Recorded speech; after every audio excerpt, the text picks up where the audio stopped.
Avant de vous parler de la portée en Spring, j'aimerais bien vous expliquer et vous détailler le design pattern singleton pour celles et ceux qui ne connaissent pas.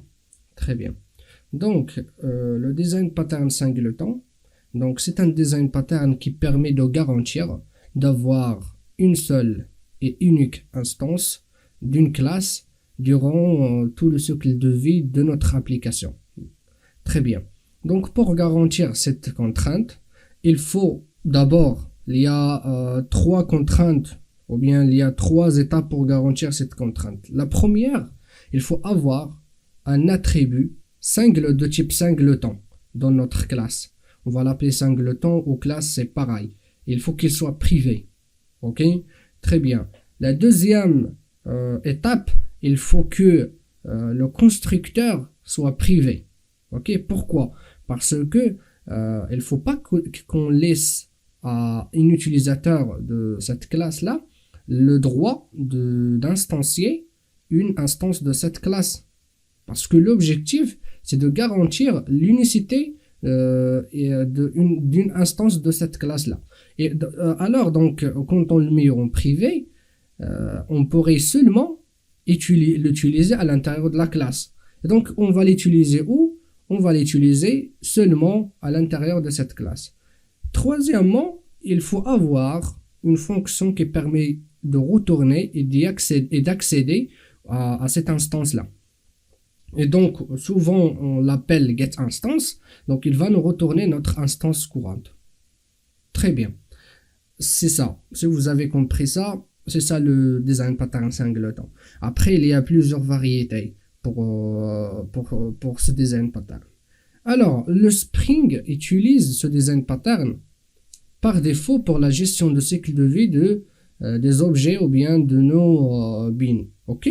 Donc, on a le conteneur qui va avoir une instance de cette classe-là. Et après, il va y avoir des clients de cette instance.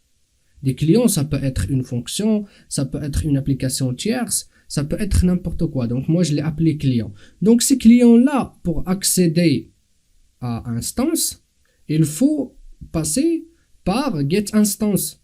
Donc, pourquoi? Parce que là, c'est cette méthode qui va faire en fait l'interface entre un client et notre instance. Ok? Très bien. Et après getInstance, il va leur retourner notre instance singleton. Comme je vous ai dit, il y a plusieurs variétés. Donc, parfois, on met directement dans private singleton, singleton égale new singleton. Donc là, on l'a instancé.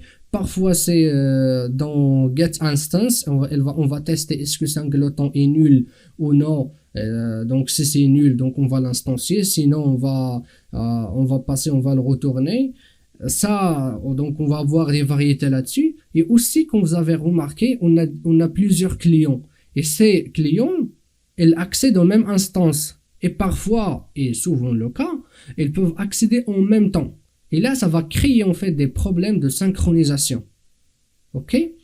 Donc, ce genre de problème aussi, donc, il est traité. Donc, et on trouve des variétés de singletons qui permettent en fait de résoudre ce genre de problème. Mais vous inquiétez pas, Spring il va faire tout cela pour vous. Mais après, si vous voulez en fait approfondir vos connaissances sur singleton, je vous demande d'aller chercher sur internet et faire des exemples, comme ça vous allez comprendre le design pattern singleton.